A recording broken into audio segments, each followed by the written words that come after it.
Sud Radio, le 10h midi, mettez-vous d'accord, Valérie Expert. Mettons-nous d'accord aujourd'hui avec Alex Darmon, journaliste politique. Bonjour. Bonjour. Votre chaîne de débat politique est sur YouTube, Les Indécis. Sophie de Menton, bonjour, chef d'entreprise, présidente du mouvement éthique. Bonjour. Éric Tegner, journaliste, président direct.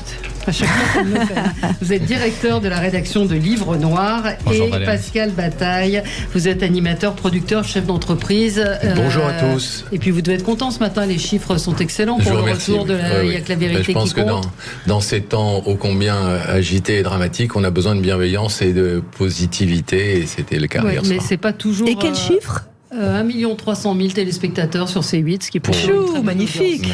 Emmanuel Macron appelle les Français à rester unis. On va revenir sur cette intervention qui est saluée d'une manière générale par à peu près tout le monde. Tout le monde l'a trouvé assez remarquable hier. Interdiction des manifestations pro-palestiniennes.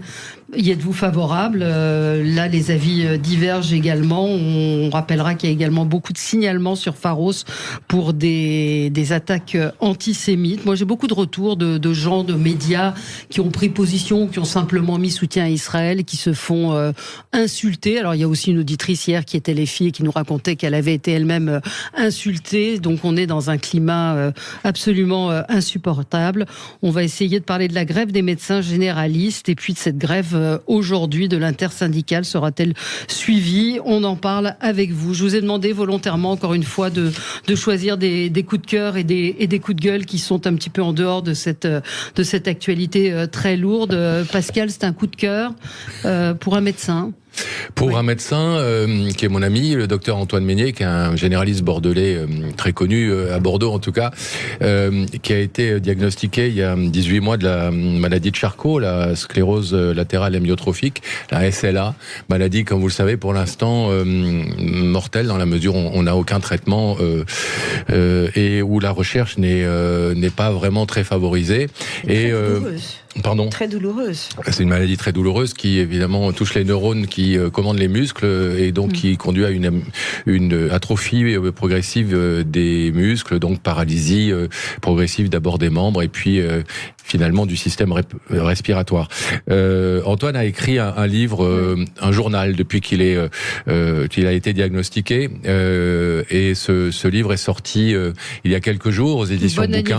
Il s'appelle Bon anniversaire Antoine parce qu'il a appris son diagnostic le jour de son 65e anniversaire de mémoire et c'est un livre que je vous recommande pour lequel j'ai évidemment un coup de cœur mais qui est subjectif. Je l'ai lu aussi voilà, parce qu'il se trouve que je le connais aussi voilà. Et c'est vrai qu'il y a énormément d'humour, de recul alors qu'il est dans une situation c'est un hymne à la vie formidable. Premièrement, donc je pense que c'est une leçon de vie de lire ce livre, comme d'ailleurs de fréquenter pas mal de ce qui est mon cas de patients atteints de cette pathologie parce que c'est des gens dont le regard sur la vie change sans doute et en tout cas a beaucoup de choses à nous apprendre et sur les gens. Et la deuxième chose, c'est que les droits d'auteur seront reversés à l'ARSLA, l'association pour la recherche sur la SLA, et que donc c'est une raison de plus pour acheter ce livre. Voilà. Et pour en avoir parlé avec lui, c'était un rugbyman aussi. Oui, il a beaucoup joué au rugby. C'est une maladie qui touche beaucoup les sportifs. Oui, beaucoup. Mais il y a des liens qui ont été faits. Ça me permet aussi de faire un coup de gueule en parallèle sur le retour d'Antoine Dupont qui retourne jouer et c'est totalement irresponsable du fait de ce qu'il a eu, de cette fracture de la mâchoire. Pour en avoir parlé aussi avec des médecins et des kinés, c'est très dangereux. Il se met en danger et aujourd'hui, voilà, oui, il a envie de jouer. Oui, il y a un médecin qui a dit qu'il pouvait jouer, mais la fracture orbitale, c'est non. Qu'est-ce que vous en pensez, vous, Alex ? Surtout, j'ai pensé la même chose que ça parce que ça va biaiser le jeu. Moi, enfin, je sais pas, mais quand on a quelqu'un qui est en face de soi en blessé, quart de finale de la Coupe du Monde, ça ne biaisera rien du tout. Ne vous inquiétez pas. Ça veut dire que alors moi, je suis un joueur de rugby. Il y a un mec, on sait qu'il est très fragile. Je fonce dessus, je rentre dedans. Au contraire, vous êtes en quart de finale de la Coupe du Monde de rugby. Donc c'est horrible. Vous êtes des brutes. Non, mais attendez, moi je suis pas sur le terrain. On est des brutes. Je suis pas sur le terrain. Je suis pas sportif de haut niveau. Non, mais moi je sais que jouer contre un blessé. Vous en pensez quoi, vous, Alex ? Là, vous me piégez parce que Vous savez que je suis supporter de l'équipe de France de rugby, que j'ai joué 20 ans au rugby, et j'en pense que je suis très content de voir Antoine Dupont sur le terrain, qu'il a eu des feux verts des médecins. Je suis pas d'accord avec le discours de dire c'est à lui de décider s'il doit aller sur le terrain. Non, c'est pas à lui de décider. Si effectivement il est blessé et que des médecins lui disent qu'il ne peut pas aller sur le terrain, il ne faut pas qu'il y aille. Aujourd'hui, il a eu les feux verts, il joue avec un casque. Est-ce que c'est suffisant, pas suffisant? Je suis pas médecin justement, donc voilà, je m'en remets à l'avis des médecins et j'espère qu'il aidera la France à se qualifier, qu'il ira bien surtout. C'est ça, c'est un kiné, un spécialiste du rugby qui a publié plusieurs posts sur le sujet. C'est pas le seul, des anciens joueurs ont dit qu'ils n'étaient pas d'accord sur le fait qu'il Paul Martin qu'on lui rentre dedans, c'est bravo pour l'image de rugby. S'il y a un joueur qui le bouscule et qu'il est reblessé, enfin je trouve ça horrible moi. Il peut aussi nous aider à gagner la Coupe du Monde et dans ce cas-là, entre guillemets, tout sera pardonné. Oui, mais la France, c'est pas les moyens. On achève bien les chevaux. On achève bien les chevaux. Exactement. Alors moi, je suis pas médecin et je vais pas faire comme beaucoup ces dernières années à me mettre à la place des médecins. En revanche, total soutien à cette équipe et Antoine Dupont. Et je pense que son retour, effectivement, a été extrêmement salué et l'espoir, en tout cas, qu'il donne à beaucoup de gens, on peut le remercier. Totalement imperméable à ce genre de truc. Alors là, pour un ballon. Oui, mais bon, Sophie. C'est des émotions comme les autres. Voilà, c'est des émotions. Oui, mais moi, vous savez, moi j'ai fait 20 ans de rugby, j'étais mal dans ma peau quand j'avais 10 ans. J'ai fait 20 ans de rugby, le sport a changé ma vie. Je suis certaine. Mais donc, on peut pas être étrangère à ça. Au contraire, ça change des vies, le sport. Ouais. C'est des vrais discours qui sont importants. Mais il y a un mec blessé qui risque de. Enfin, ça me choque. Mais en sachant qu'il y a d'ailleurs il y a une polémique autour du rugby. Trop violent en plus. Sur le jeu qui est devenu de plus en plus violent. Ça c'est vrai. Moi je supporte pas de voir cette violence. Bon, Sophie, elle est. Enfin, on a le droit quand même. Aller faire des courses. C'est l'avantage d'avoir de nombreuses chaînes, c'est que vous pouvez changer de chaîne. Non, mais j'ai pas dit que j'étais contre, je dis que je suis atterrée par la violence de ce sport. Voilà. Ouais. Bon, c'est violence contrôlée, comprendre les règles. On l'a vu d'ailleurs avec Kylian Mbappé, c'était très drôle. Il y avait une image pendant le premier match où en fait il avait l'air de ne pas du tout comprendre les règles du rugby parce que c'était le dernier à lever les bras, il ne comprenait rien. Ce sont des règles très compliquées, donc ça veut dire que c'est encadré comme violence, il faut le dire, c'est pas non plus une sioule. Sophie, coup de gueule ou coup de cœur? Un coup de cœur. Oui. Enfin, un coup de cœur qui est lié à un coup de gueule. La Cour des comptes donne la parole aux Français. Et ça, il faut en profiter parce que on a vu à quel point il y a des dérives partout dans les dépenses, dans l'administratif, etc. Il y a des subventions massives qui sont données, par exemple, à des films sans spectateurs. Il y a des comités d'entreprise gérés par la CGT avec des primes d'inflation, des primes qui sont versées en double à 1 700 000 bénéficiaires. Panel de révélation donc que la Cour des comptes fait. Et c'est la deuxième année consécutive grâce à Contribuables Associés qui est formidable. Il faut vraiment les suivre parce qu'ils font ça dans l'intérêt du pays, dans l'intérêt de nos finances. Deuxième année consécutive et jusqu'à dimanche, alors allez-y. Ouais. La Cour des comptes permet aux Français de proposer des sujets sur lesquels les magistrats pourront enquêter. Une plateforme citoyenne qui est mise en place. Vous pouvez demander une évaluation de telle ou telle politique publique, d'un dysfonctionnement administratif qui vous choque même au niveau local. Et donc c'est quoi? Contribuables et associés, il faut aller sur leur plateforme. 5 thèmes d'enquête: déficit, les agences régionales de santé, la gestion de la ville. Allez-y les Parisiens. Les fraudes aux retraites versées à l'étranger, l'utilisation de la taxe sur les carburants, etc. Non mais c'est vraiment important. Oui, bien sûr. Pascal Bataille connaît bien le sujet puisque longtemps avec Laurent Fontaine, donc bravo Contribuables Associés. Ils ont parlé de l'argent par les fenêtres et ça continue. Oui. Allez, on se retrouve dans un instant. Ça va être l'heure du journal sur Sud Radio. Sud Radio, le 10h midi, mettez-vous d'accord, Valérie Expert. Avec vous sur Sud Radio pour les débats avec Alex Darmon, journaliste politique. On vous retrouve sur YouTube avec votre chaîne de débat Les Indécis. Sophie de Menton, chef d'entreprise, présidente du mouvement éthique. Éric Tegner, journaliste, président de Livre Noir et vous êtes directeur de la rédaction également de Livre Noir dont le premier magazine vient de paraître sur l'immigration. Ce sera tous les combien? C'est tous les 3 mois, donc c'est un trimestriel, c'est 160 pages d'enquête sur le sujet. Absolument, et qui est très complet et intéressant. Et puis Pascal Bataille, animateur, producteur et chef d'entreprise. Évidemment, nous allons revenir sur l'allocution du président de la République hier soir. Il appelle les Français à rester unis et solidaires. On va parler des manifestations pro-palestiniennes. Faut-il les interdire quand on sait qu'on ne peut pas pratiquement le faire, hein? C'est ce qui s'est passé hier à République. 2000 signalements sur Pharos. On va parler de la grève des médecins généralistes. Et puis la grève de l'intersyndicale sera-t-elle suivie aujourd'hui aujourd'hui. Tout cela avec vous. On continue notre tour de table. Éric Tegner, c'est un coup de cœur. Exactement, un coup de cœur sur un sujet grave cependant, mais un coup de cœur, vous savez, c'est terminé hier le procès des attentats de Magnanville, de ce couple des 2 policiers qui a été assassiné par un terroriste islamiste en 2007. Et donc Mohamed Lamine Aberouz, qui évoluait au sein de la mouvance djihadiste des Yvelines, a été condamné ce mercredi à la réclusion criminelle à perpétuité. Donc pour l'assassinat de ce couple, vous savez, celui qui les a directement assassinés a été tué et abattu par le RAID. Mais cependant, l'année d'après, à partir de 2007, on a réalisé qu'il y avait un complice qui était sur place, qui a pu être identifié notamment grâce à cet enfant qui assistait à l'égorgement de sa mère et qui a pu dire qu'il y avait une deuxième personne sur place, identifiée également grâce à l'ADN. Ouais. C'est une façon aussi de nous rappeler qu'il y a parfois des complices d'attentats terroristes qui pourraient tout à fait passer au-dessus des mailles, entre les mailles du filet, parce que c'est ce qui a failli arriver, parce que d'une certaine façon, on a retrouvé la trace de cette personne sur une autre enquête parallèle qui visait justement sa compagne, qui était également ciblée pour complicité de terrorisme. Dans ce procès, je tiens à saluer notamment l'avocat Thibault de Montbrial qui a justement défendu les familles des victimes et qui a su aussi confronter différents imams. Il faut vraiment vous plonger dans ce procès parce qu'on voit à quel point il y avait des imams qui ont pu justement déclarer que cette personne qui a été condamnée était extrêmement radicalisée, mais une fois sur place au sein de ce tribunal, eh bien elles ont été intimidées par la présence d'autres islamistes qui étaient au premier rang.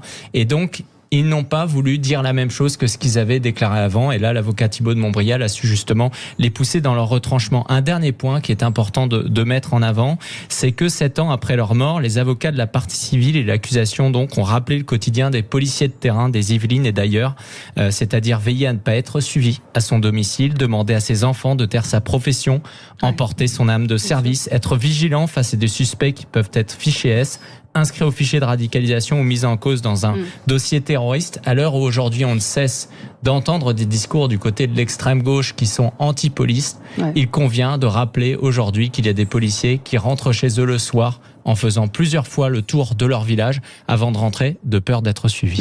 Bravo, parce qu'il faut le dire et le redire. Et j'espère en tout cas que la condamnation à perpétuité, il n'y aura pas de libération anticipée. Est-ce que je ne sais pas s'il existe une peine avec impossibilité incompressible ou assortie de... Bien sûr, là il y a vraiment eu, ça a été doublé, il va faire au moins 30 ans de prison. Bon, qu'il fasse plus. Mais c'est le maximum qui peut être avec d'autres peines, etc. Des impossibilités dans le Alex Darmon, on va passer au sujet d'Israël. Moi, j'avais un coup de cœur pour l'acteur de Fauda qui participe à des missions de sauvetage, Doron, et il y en a un autre aussi qui est le barbu, je ne sais plus son nom.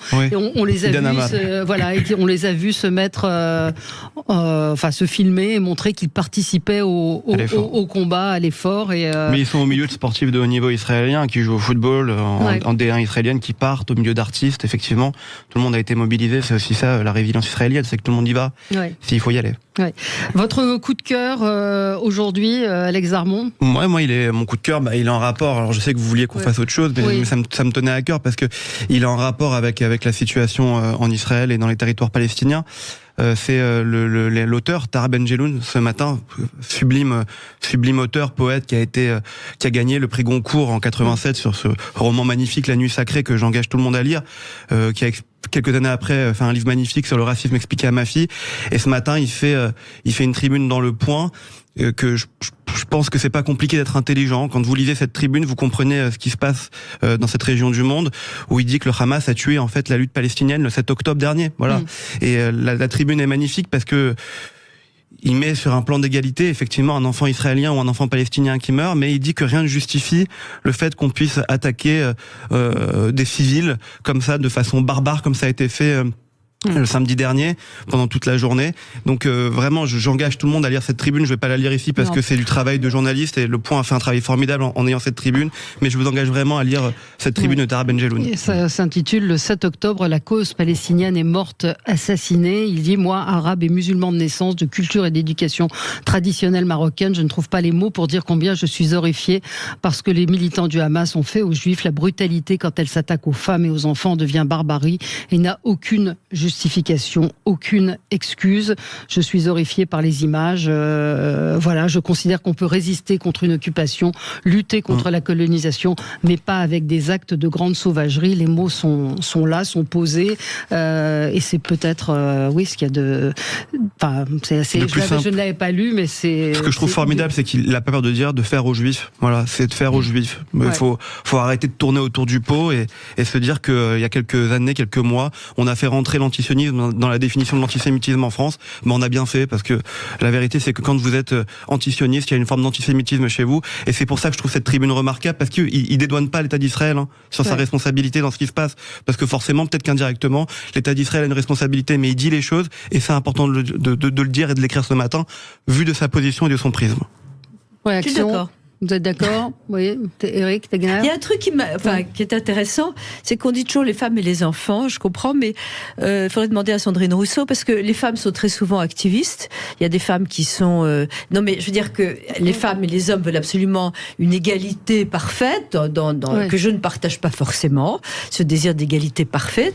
Mais aujourd'hui... non, mais je suis désolée, les femmes sont aussi djihadistes, elles sont aussi responsables, elles sont actives. Oui, mais là on parle des victimes. Des victimes. Oui, mais pourquoi les hommes sont aussi victimes que les femmes?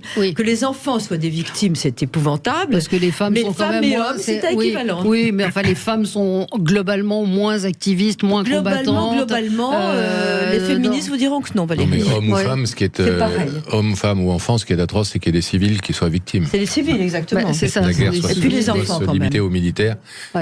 Oui. C'est le cas en Ukraine, c'est le cas en Israël, hélas, c'est le cas aussi dans l'État palestinien.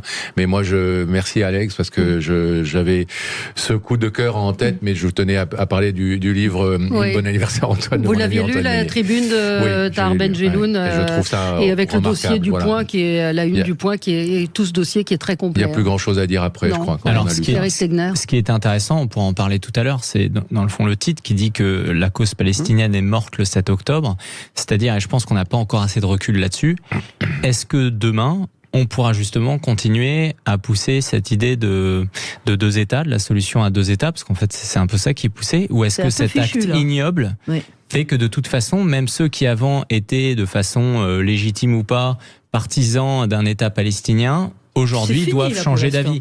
Et ça c'est un vrai sujet. Pourquoi? Parce que forcément, étant donné qu'il va y avoir une riposte extrêmement sévère de la part d'Israël, notamment parce qu'elle n'a pas le choix, parce qu'elle est quand même isolée aussi au sein des pays arabes. C'est aussi ce qui légitime d'autant plus la violence de leur riposte, que derrière il y aura une bataille d'images qui a déjà commencé, où effectivement on va montrer des enfants, des civils du côté de Gaza qui seront morts, parce qu'en fait c'est une guerre. Moi je l'ai vécu en couvrant la guerre en Ukraine des deux côtés. Il y a toujours des deux côtés en fait de ce qu'on pourrait assimiler des crimes de guerre, et ça il faut le dire.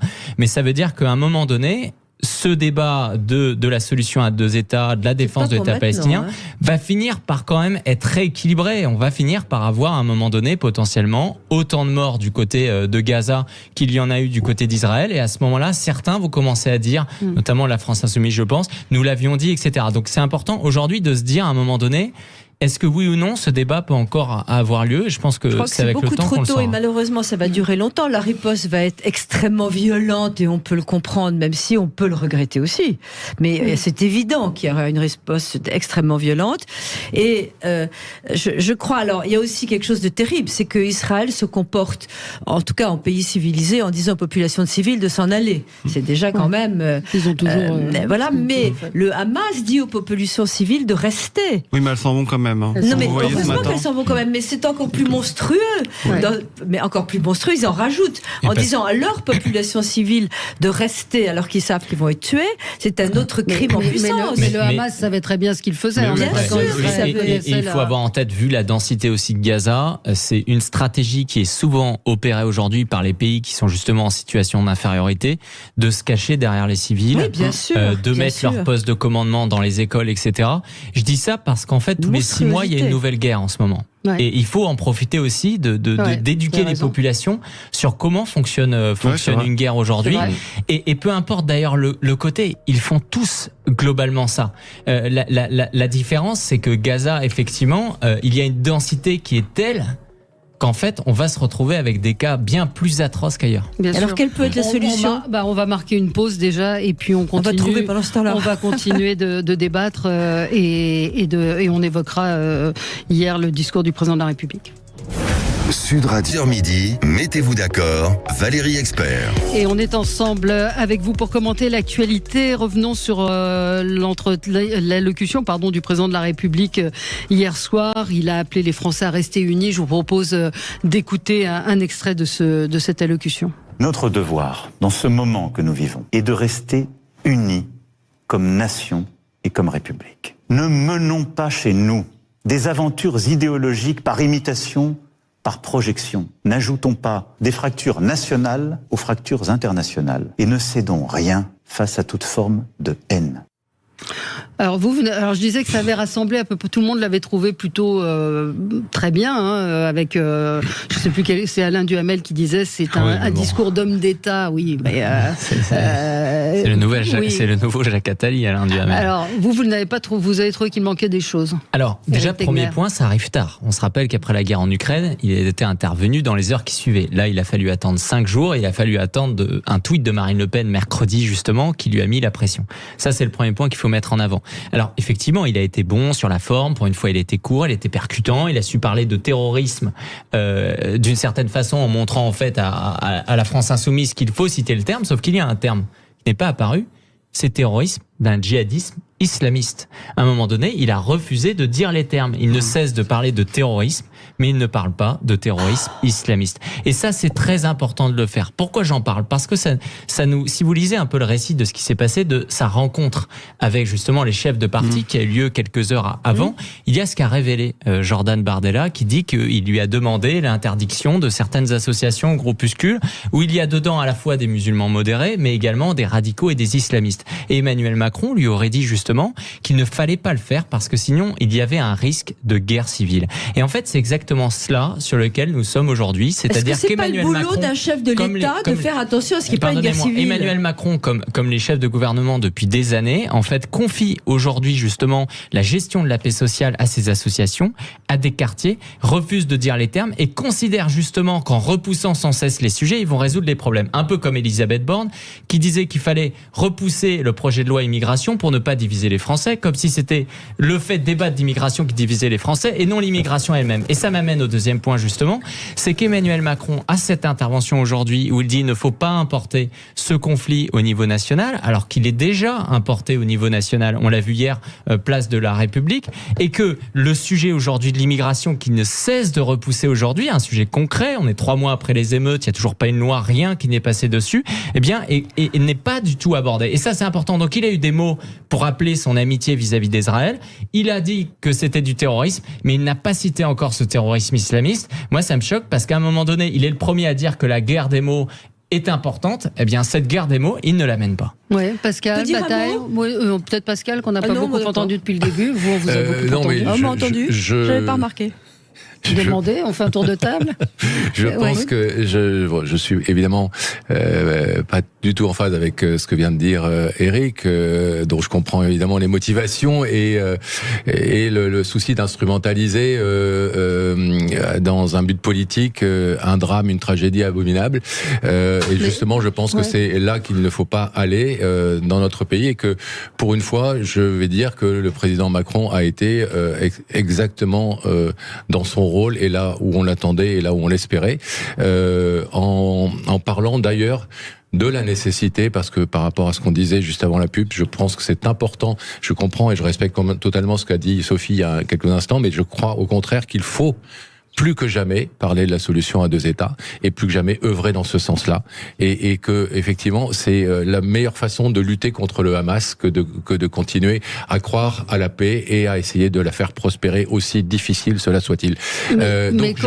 Pourquoi ce mot d'islamiste n'a pas été prononcé ? Mais je pense pas que quiconque dans notre pays ait un doute sur la motivation du Hamas et je pense pas qu'on pense que c'est un terrorisme basque, Corse ou je ne sais. Bon, en revanche, ne pas le prononcer, c'est justement éviter l'amalgame qu'est en train de faire Éric et son camp. L'amalgame et éviter que soient stigmatisés en France tous les musulmans au motif que effectivement ils seraient responsables de des atrocités commises par le Hamas. Si je peux répondre rapidement, juste parce que je suis mis en cause quand même là-dessus, parce que et qu'il faire de la récupération politique en France d'une tragédie qui touche des milliers de civils des deux côtés, c'est si je vais répondre juste rapidement, parce que je suis mis en cause dessus, c'est un peu choquant quand même de penser que je vais instrumentaliser. C'est de toute façon en citant le terrorisme islamiste qu'on va justement faire la différence avec les musulmans. En ne citant pas, on entretient un flou. Moi, je voudrais juste vous citer une information d'Europe 1 de ce matin qui dit que si le Hezbollah entre en guerre directement contre Israël, le risque d'attentat en France sera réévalué à très élevé, voire qualifié d'imminent. Aujourd'hui, il y a énormément de personnes sur la région parisienne qui ont été mis en télétravail notamment, parce qu'il y a un risque aujourd'hui d'attentat terrorisme islamiste sur le sol national. Ces gens-là ont été conseillés, notamment par des avocats, de ne pas se rendre aujourd'hui dans Paris, de ne pas circuler. Si vous dites qu'à un moment donné, ça vient de mon instrumentalisation, monsieur. Oui, je pense que ça vient de votre instrumentalisation. Excusez-moi, c'est juste une chose. Si c'est un fake ou pas, il y a quelque chose qui n'est pas un fake. C'est ce matin, les parents qui amènent leurs enfants dans les écoles confessionnelles juives.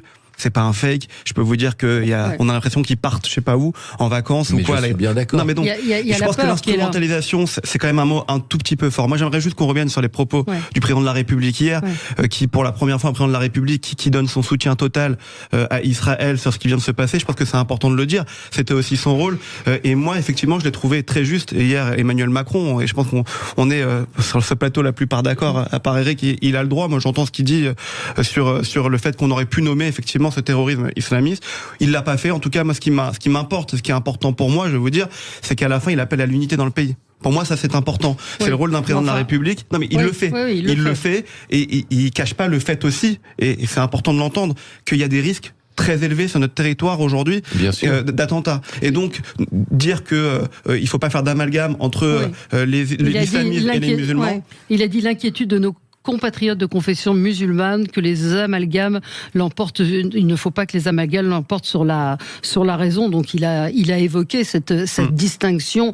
Et je pense que personne ne peut imaginer que le Hamas représente les musulmans et qu'il y ait cette association. Sophie, vous boudez. Écoutez, je crois que tout a été dit, donc je vais prendre 10 secondes parce que peut-être vous me les laisserez. Je crois effectivement que reconstruire un pays, c'est indispensable, mais il faudrait qu'en Palestine, ils aient accepté de faire des élections. Ils ont fait des manifs déjà parce qu'ils ne supportaient pas l'amalgame avec le djihad. Donc ça, c'est fondamental, mais je pense que c'est pas pour tout de suite parce que c'est ils ont fait des élections. Enfin, non, il faudrait des élections et ils ont fait des manifestations, pardon. Ah bon ? Oui. Dans les territoires palestiniens ? Oui, il y a eu des manifestations dans les manifestations parce qu'ils s'étaient assimilés au djihad. Donc je pense que, mais malheureusement, c'est pas ça qui va faire avancer les choses. Je crois, moi, que le mot islam, c'est une religion pour beaucoup de musulmans modérés, que le président de la République, c'est quand même le rôle d'un président de la République de pas mais islamisme et islam, c'est pas la même chose. C'est en disant ce que vous dites que ça. Ce n'est pas la même chose. Vous faites la nuance, mais tout le monde ne la fait pas. Et non, islamisme. Alors ça nous écoutez hier Place de la République ce qu'on pouvait entendre comme slogan.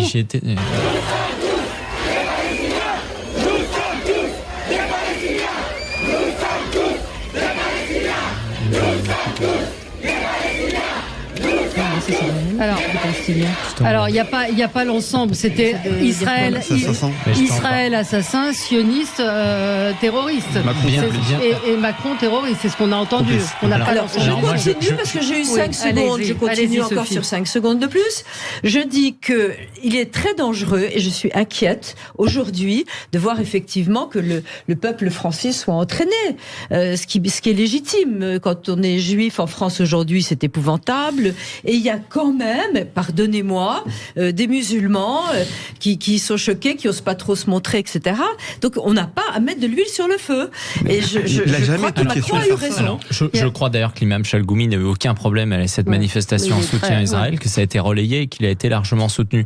Quand Valérie, vous dites que aujourd'hui il faut craindre justement de ne pas faire l'amalgame entre islam et islamiste. Moi, ce que j'aimerais dire, je le dis aussi. Mais ce que j'aimerais dire, parce que moi j'avais mon équipe qui était sur place hier pour un reportage qu'on sort ce soir, place de la République. Ceux aujourd'hui qui font le plus l'amalgame, en fait, ils sont à l'extrême gauche et ils sont les soi-disant partisans du pas d'amalgame. Pourquoi ? Parce que les journalistes, ils sont le premier. Bien sûr, et mes journalistes ont posé les questions aux 3000 personnes qui étaient, en leur disant, voilà, vous faites une distinction entre le Hamas et les Palestiniens, et la majorité des gens qui leur répondaient, ils leur disaient non. En fait, Palestiniens, Hamas, on soutient le Hamas. C'est eux qui font l'amalgame. C'est eux qui, justement, essayent de faire en sorte de dire que la cause palestinienne, c'est le Hamas, que les musulmans, dans le fond, c'est les islamistes. Un peu comme Tarek Obro, qui était le premier aussi, à dire que il fallait quand même, à un moment donné, lui expliquer quelle était la différence entre un musulman modéré et un islamiste. Donc, il faut pas se tromper. Moi, ce qui me dérange à chaque fois, c'est que lorsqu'Emmanuel Macron dit ça, c'est un peu une façon de dire que, finalement, ceux qui vont dire, notamment à droite, et sur la droite plus dure, qui vont dire qu'il y a un terrorisme islamiste, ça veut dire qu'il y a de l'amalgame, et au final ça devient le premier sujet. Je suis désolé, quand on voit qu'il y a justement des milliers de morts en Israël, quand on voit que derrière, au nom du djihadisme islamiste, il y a des gens qui vont égorger des enfants, décapiter des enfants, à un moment donné, en fait, moi la question du pas d'amalgame, elle est moins importante que cette question de ce terrorisme islamiste. On pourra en parler dans un colloque du pas d'amalgame avec des intellectuels, mais aujourd'hui on n'en est pas favorables au Hamas. Je veux dire, personne n'est entraîné vers le... parmi les musulmans, ça peut être un risque. C'est qui ces 3000 personnes qui étaient là à cette manif hier? Ils représentent qui? C'est 3000 personnes. On pourra en parler. On va en reparler, mais on marque une pause. 11h29 sur Sud Radio. Sud Radio. Parlons vrai. Sud Radio. Sud Radio, le 10h midi, mettez-vous d'accord, Valérie Expert. Avec vous sur Sud Radio pour commenter l'actualité. On est ensemble jusqu'à midi. On parlait de ces manifestations hier qui ont eu lieu place de la République et un petit peu partout en France, des manifestations interdites. Donc pourquoi Gérald Darmanin dit nous n'autoriserons pas alors que ces manifestations ont eu lieu et qu'il est très compliqué de les interdire? Ça, c'est une vraie question. Est-ce qu'on ne laisse pas, c'est ce que disait Régis de Castelnau, dans quelle mesure on interdit ces manifestations s'il n'y a pas de trouble à l'ordre public ou d'incitation hier soir, il n'y a pas eu de trouble à l'ordre public, vous pensez? Quand on voit les images, quand on voit les saluts hitlériens qui sont faits au moment où on dit Israël assassin, enfin, vous croyez que c'est pas du trouble à l'ordre public? Non, mais je vous dis, et j'entends aussi sur les réseaux ce qui est en train de tourner, on laisse manifester les Israéliens, enfin le soutien à Israël lundi soir, et on le fait pas pour les Palestiniens. Moi, je vais être tout à fait honnête avec vous. Je suis pas pour une interdiction systématique des manifestations pro-palestiniennes. Je le dis franchement parce que c'est un droit fondamental en France de pouvoir manifester. Maintenant, je pense que si les pouvoirs publics le font, c'est qu'il y a des raisons. Aujourd'hui, il y a des raisons. Voilà. Premièrement. Deuxièmement, vous savez, on appelle ça des manifestations pro-palestiniennes quand lundi soir, on appelle des marches de soutien à Israël. Il y a aussi dans la sémantique, on parle de la sémantique depuis tout à l'heure, il y a aussi de grandes différences dans les mots employés. On ne manifeste pas un soutien, on vient soutenir, on vient marcher. Mais quand vous manifestez pour quelque chose, de base, ça veut dire que il peut y avoir des troubles à l'ordre public. Et c'est ce qui s'est passé hier, et c'est ce qui se passera malheureusement dans les semaines qui viennent. La conclusion, c'est quoi? Mais la conclusion, c'est que soit c'est encadré, mais vraiment encadré. On sait bien qu'on n'y arrive pas. Non, mais soit c'est encadré, ces manifestations, ces marches pour les Palestiniens, et on les maintient, soit on les interdit. Éric Tegner. Et alors on interdit Israël aussi? Manifestation. Non, ça se passe bien. Alors, ça s'est passé. déjà, dans cette manifestation, il y avait également effectivement beaucoup de propos antisémites qui étaient tenus. Encore une fois, nous, quand mon équipe les a interrogés, même les gens n'étaient pas forcément en train de dire on est pro-juif, mais on est antisioniste, etc. C'était clair, ils étaient antisémites. Ça, c'est un premier point. Le deuxième point, c'est qu'il y avait en leur sein énormément de membres des Antifa, parce que la population, c'était quoi? La population, c'était d'un côté une sorte de population,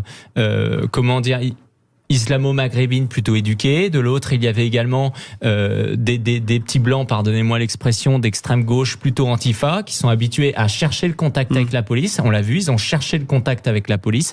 Et donc face à ça, à l'heure où Gérald Darmanin a interdit ces manifestations, qu'ils sont venus, pourquoi? Parce qu'ils sont les premiers habitués à en faire. Place de la République, c'est devenu leur endroit où ils y vont en permanence. Ils sont habitués à jouer avec la police. Ce sont des professionnels de ce genre de choses.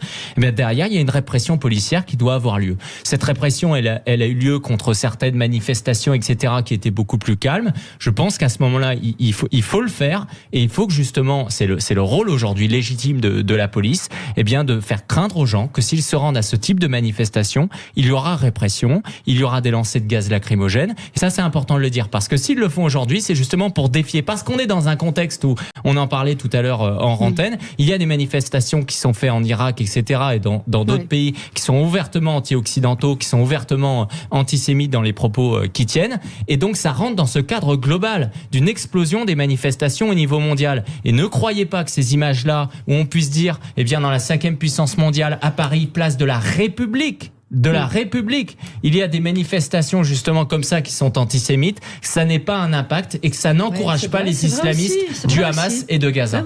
Des images, l'amalgame. Pourquoi l'amalgame? Moi, je vois pas. Juste en ce moment à UCLA, l'université, juste en ce moment à UCLA, juste un instant, à UCLA, donc l'université de Los Angeles, des étudiants sont en train de manifester au cri de Intifada, Intifada, et d'appeler au meurtre des Juifs et d'Israël. Voilà où on en est aujourd'hui. Comme Black Lives Matter, qui a apporté son soutien au Hamas. D'abord, je voulais juste dire que la manifestation d'hier n'était pas une manifestation antisémite, c'était une manifestation pro-palestinienne, à l'intérieur de laquelle... Laissez-moi s'il vous plaît développer ce que je veux dire. J'essaie de mettre un petit peu de nuance par rapport à un discours que je trouve très dangereux. À l'intérieur de cette manifestation, il y avait très malheureusement, et ces gens-là doivent être punis parce que c'est un crime, l'antisémitisme, c'est un délit. Il y avait des gens antisémites. Il y avait des gens aussi violents, mais on en trouve dans tout un tas d'autres manifestations. Dès qu'il y a une manifestation, on sait aujourd'hui que ce soit des antifas ou d'autres d'extrême droite viennent saccager tout et profiter de ça pour mettre le foutoir parce que c'est leur essence même dans la vie. Mais ne faisons pas d'amalgame en disant que tous les gens qui étaient hier place de la République sont des antisémites. On n'a jamais fait d'amalgame. C'est le mot que vous utilisez depuis le début de matinée, l'amalgame. Mais parce que c'est important, il faut mettre de la nuance. Mais Pascal, est-ce que vous iriez manifester? Est-ce que vous resteriez dans une manifestation où vous entendez Israël assassin, sioniste terroriste? C'est la question. Je suis rassuré, je suis avec un ami qui est antisémite. Vous avez 4000 personnes qui font ça. Je n'étais pas à la manifestation et je ne sais pas s'il y a un certain nombre des gens qui étaient venus. C'est ce que je suis en train de... Je ne veux pas entendre manifestation antisémite. Ça, c'est de l'amalgame. Mais quand vous entendez... On a dit qu'il y a eu des propos antisémites qui ont été antisémites au sein d'une manifestation. On n'a pas dit que c'était une manifestation antisémite. C'est quoi, Alexandre? Ça veut dire de prendre un petit bout et de dire... Se cacher les yeux, c'est autre chose. Vous savez, c'est important. Vous savez, ce sont les mêmes qui ont manifesté avec un organisme qui a été dissous par le gouvernement pour justement association islamiste, c'est-à-dire le CCIF. C'est exactement la même chose. À un moment donné, l'extrême gauche a cette faculté d'allier des modérés et des islamistes. Et c'est bien le problème. Quel est le but du Hamas? C'est justement ce qui est en train de se passer et ils sont en train d'y réussir merveilleusement. C'est-à-dire à monter les camps encore un peu plus les uns contre les autres. Et la riposte d'Israël, si elle n'est pas mesurée, si elle n'est pas équilibrée et dans le cadre de la légitime défense, et si elle s'apparente à de la vengeance, va aboutir à quoi? À ce que des manifestations comme celles que vous citez en Californie ou autres, mais se multiplie dans le monde de tous les côtés. Comment vous pouvez dire que c'est le bon sens? C'est le bon sens. Mais ça fait 75 ans que t'as dit ça. Ça fait 75 ans. Mais j'ai pas dit ça. Il faut éradiquer 2 300 000 personnes dans la bande de Gaza parce que vous m'avez entendu dire ça? Mais non. Vous m'avez entendu dire ça? Depuis le début, je suis nuancé. Mais non, mais vous pouvez pas dire que c'est le bon sens. C'est pas le bon sens. Ça fait 75 ans que l'État d'Israël existe. Ça fait 75 ans que vous avez des manifestations dans le monde contre l'État d'Israël. Et donc ça s'arrête. L'État d'Israël existe toujours. D'accord. Bah oui, mais parce que la résilience d'un peuple, cher monsieur. Pas que la résilience d'un peuple, parce qu'il y a heureusement, parce qu'il y a heureusement dans le monde une immense majorité de gens qui sont favorables à l'existence de l'État d'Israël, qui le soutiennent, parce que c'est pas que la résilience d'un peuple. Si les États-Unis, si les éminemment soutenus, vous le savez très bien. Si le président des États-Unis et le gouvernement américain avaient la même logique que vous, l'État d'Israël n'existerait plus. C'est quand même une réalité qu'il faut dire. C'est que si à la tête de l'État américain, on avait des antisionistes aujourd'hui, eh bien, on ne pourrait pas envoyer des porte-avions non loin des côtes pour essayer justement de calmer l'Iran et de calmer le Hezbollah. Il fallait la solution d'un État palestinien. Là, vous dites exactement le contraire. Nous, on va dans ce sens-là. Je n'ai jamais dit ça, madame. Non, tout à l'heure, vous avez dit. Non, mais je n'ai jamais dit qu'il fallait pas deux États. Je n'ai jamais dit qu'il ne fallait pas deux États. Non, pardon. Mais qu'il fallait qu'on arriverait à une solution d'avoir un État palestinien. Moi, ma seule crainte et ce que je voudrais, c'est que la Palestine ne soit plus plus, je sais que c'est un rêve peut-être, mais associé au Hamas. Il faut absolument dissocier Hamas et Palestine. Mais ils l'ont élu. D'abord, la Palestine. Ils l'ont élu. Il y a une autorité palestinienne qui est totalement inexistante. L'autorité palestinienne, c'est un interlocuteur de personnes. Regardez les images qu'on voit de ces tunnels, de cette infrastructure pour véhiculer de l'eau qui a été détournée pour lancer, pour fabriquer des roquettes, des armes. Je veux dire, le Hamas est responsable de l'état dans lequel se trouvent les habitants de Gaza. Après, il y a une réalité géopolitique sur laquelle on peut avoir de la nuance et pareil se dire on saura le juger d'ici quelques semaines. C'est le syndrome de la radicalisation des gens. C'est-à-dire que du côté de la bande de Gaza, c'est possible que ceux qui ne soutenaient pas le Hamas aujourd'hui le soutiennent. Mais ça n'est pas de la faute d'Israël. Mais vous, c'est ça que je veux dire. En revanche, il faut le prendre. Oui, mais ce que je veux dire, c'est qu'il faut le prendre en réalité.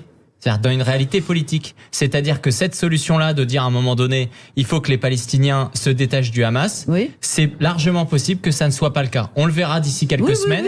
Eu égard au phénomène qui est classique, c'est de la géopolitique qui fait que c'est radicalisation. Mais simplement, c'est pas juste en disant tranquille. En fait, ça a déjà eu lieu. C'était le 7 octobre. Non, mais on n'a pas besoin d'en rajouter. Les Israéliens vont être très efficaces tout seuls et on les comprend.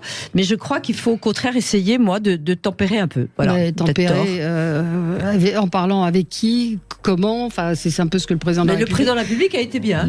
On marque une pause et on se retrouve dans un instant. Sud Radio, le 10h midi, mettez-vous d'accord, Valérie Expert. Avec vous sur Sud Radio, débat difficile, compliqué autour de ce sujet. Néanmoins, je pense qu'il faut dire les mots. On voit, et on va continuer sur le sujet, ce que disait tout à l'heure Alex Darmon, à savoir que ce matin, beaucoup de nos compatriotes de confession juive ont peur. N'envoient pas leurs enfants à l'école. Et ça, c'est inadmissible. Oui, c'est inadmissible, mais c'est une conséquence aujourd'hui. En France, cela dit, je lisais hier sur un forum une femme qui disait mais vos débats totalement stériles autour de la France insoumise et tout sont loin de la réalité de ce qu'on vit nous en Israël. Sauf que le risque, c'est effectivement que le conflit aujourd'hui se développe encore plus qu'il ne l'est. Et on voit les signalements de Pharos, les menaces des uns et des autres. 100 actes antisémites, je crois, depuis le début, ont été recensés depuis le début, depuis les drames de samedi dernier. Donc de toute façon, je vais vous dire quelque chose, les compatriotes juifs français ou à travers le monde, et c'est pas que de la victimisation de faire ça, c'est que ils sont tout le temps en alerte, ils ont tout le temps peur. Voilà. Donc à partir de là, quand vous savez ça, que vous êtes juif, aujourd'hui, vendredi 13 octobre, vous avez encore plus peur parce que on nous met en garde, parce que et heureusement, et pour le coup, je trouve que l'État et le pouvoir politique jouent son rôle, arment les bâtiments de la communauté juive, que ce soit les synagogues, les écoles, de policiers, et malheureusement, c'est pas prêt de terminer parce qu'on rentre dans un conflit qui va être assez long, et donc là, il va falloir que la communauté juive française soit particulièrement alerte. Oui, Éric Tegner. Moi, je tiens à dire quelque chose aussi, et je le dis vraiment très calmement, c'est que lorsqu'on parle d'amalgame, en fait, c'est une façon toujours d'avoir peur de voir le réel d'avant. Moi, je me rappelle, et je veux vraiment pas lancer le débat, Pascal, on a eu un débat houleux avec Pascal il y a 3 semaines, où il m'avait dit à quel moment vous pouvez affirmer que dans les banlieues aujourd'hui, dans ces écoles, il n'y a plus de juifs. Voilà. Aujourd'hui, on en est effectivement à ce stade où tout à l'heure vous acquiescez sur le fait qu'effectivement, les juifs aujourd'hui ont peur d'aller à l'école. Voilà, donc il a fallu attendre le 7 octobre pour qu'on puisse voir des réalités. Et l'objectif aussi du politique, c'est d'anticiper et d'éviter ces choses. Et ce n'est pas en les cachant que ça n'arrive pas. Et le deuxième élément, c'est que au cours de ce débat, j'avais expliqué que ce qui provoquait aussi une hausse de l'antisémitisme en France, c'était l'importation du conflit israélo-palestinien en raison justement d'une population immigrée qui était importante. Et encore une fois, à ce moment-là, il y avait eu bronca sur le plateau de télévision. Pourquoi je dis ça ? Pas pour relancer le débat, pour vous dire qu'en fait, ce n'est pas en nous mettant des œillères qu'on va éviter des conflits qui de toute façon ont des choses profondes et structurelles. Et sur Israël, effectivement, ça fait 75 ans. Donc c'est pas en ne citant pas les termes qu'on va changer. Si nous entendent là-bas du côté de la Palestine, ils doivent bien se moquer de nous. Un enseignant tué au couteau, plusieurs blessés. Il pourrait s'agir d'un acte terroriste. C'est à Arras ce matin. Plus d'informations à venir. C'est hélas, on n'a pas de confirmation, mais attaque au couteau aujourd'hui. Quand il y a eu un appel à tuer tous les juifs du monde hier, même si vous dites dites c'est peut-être une fake news. L'info, elle est passée. Et c'est l'anniversaire de la mort de Samuel Paty, dont on n'a pas beaucoup parlé. Ça n'enlève pas l'impact terrible, comme le disait Alexandre tout à l'heure. Et ce que je voudrais rajouter, si vous me permettez, c'est que je pense que le meilleur service aujourd'hui à rendre aux Palestiniens, et peut-être aussi aux Israéliens, ça serait que tous les musulmans modérés de France se lèvent et s'expriment ensemble pour dire qu'ils dénoncent totalement les crimes du Hamas. On attend que ça. Oui. Mais c'est pas en le disant qu'ils le feront. Et hier, je voyais quelqu'un sur un plateau de télévision dont je ne comprenais même pas sa présence sur ce plateau, homme condamné, qui disait je refuse qu'on intime aux musulmans l'ordre de s'exprimer sur les sujets. Moi, je leur intime aucun ordre. Non, mais je vous dis la réponse. Et heureusement, beaucoup l'ont déjà fait quand même. Heureusement. Des imams, bien pas assez. Chalgoumi, bien sûr, pas assez, mais beaucoup l'ont déjà fait. Oui. Chalgoumi qui est quand même sous protection policière depuis des années, c'est extrêmement compliqué pour lui parce que justement il est considéré aujourd'hui comme un allié sioniste d'Israël. C'est pour ça qu'il est ciblé aujourd'hui, bien sûr. C'est-à-dire qu'à chaque fois, c'est ça, c'est que lorsqu'il y a des musulmans ou des imams qui commencent justement à condamner ce genre de choses, on dit oui, mais vous êtes achetés par Israël. Oui, il y a vraiment ce côté-là d'analyse géopolitique qu'ils ont, de se dire c'est pour ou contre l'État d'Israël, et selon ça, juifs qui sont accusés d'antisémitisme parce qu'ils osent prendre la parole pour dénoncer certains comportements de l'État d'Israël. Donc bien sûr que dans tous les camps, il y a des stigmatisés et des faux moutons noirs qu'on désigne à la vindicte populaire parce qu'ils osent aller dans le sens contraire du vent. Mais ouais. Peut-être vous voulez parler de la grève, Sophie, effectivement, grève des médecins généralistes, et puis une grève de l'intersyndicale aujourd'hui avec manifestation aujourd'hui entre la place d'Italie et la place Vauban cet après-midi. Grève des médecins généralistes qui protestent contre cette augmentation d'1,50 €, c'est ça, entre autres, de leur tarif. Entre autres, je voudrais que on a un problème majeur qui dépasse largement le salaire minable des médecins qui ont fait entre 10 et 15 ans d'études. C'est la non-confiance au privé qui est une réalité déjà dans le monde de l'entreprise, mais la non-confiance au privé dans le monde médical. Rappelons que pendant 3 mois au début du Covid, on avait les moyens dans toutes les cliniques d'entuber les gens qui faisaient des appels en disant... Oui. On disait faites-les venir, etc. On ne voulait pas, on n'avait pas confiance. Est-ce que vous savez qu'un étudiant en médecine qui doit faire un stage n'a pas le droit de le faire dans le privé ? Alors que ce sont les mêmes médecins qui interviendront, qui opéreront dans le privé et dans le public. Donc je pense que c'est un problème terrible, et ça va encore plus loin que le salaire des médecins. Il faut arrêter de faire un clivage entre le privé et le public en accusant le privé de faire par intérêt moins bien, etc.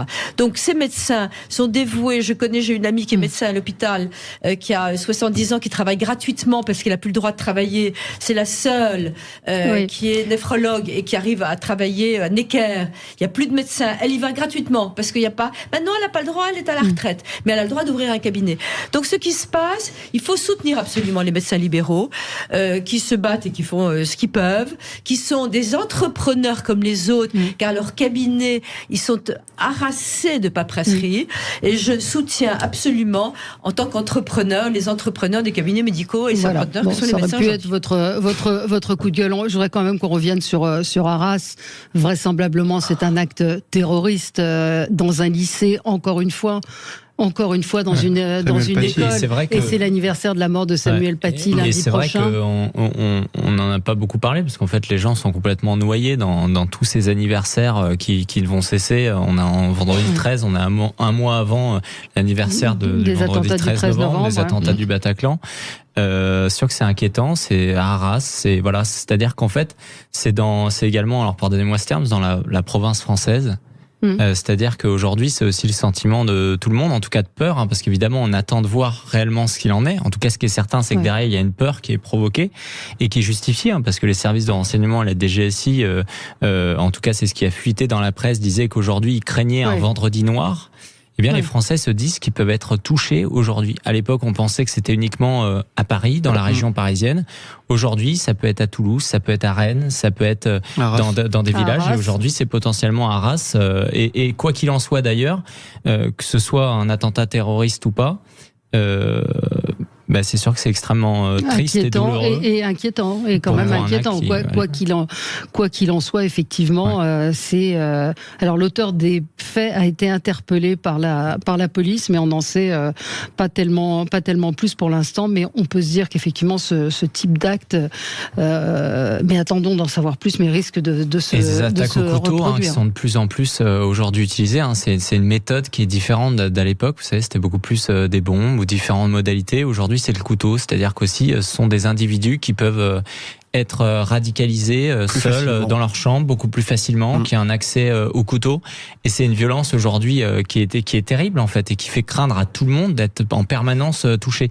C'est d'ailleurs, et encore une fois en prenant du recul parce qu'on n'a pas tous les éléments, c'est une réflexion sur l'évolution justement de ce djihadisme international depuis quelques années, qui fait que notamment avec aussi la fin de Daesh en fait, et des grandes organisations comme Al-Qaïda qui avaient la capacité à l'époque de créer des attentats comme celui du 11 septembre avec les tours World Trade Center, où se sont justement adaptés en faisant en sorte de transformer tout islamiste en terroriste.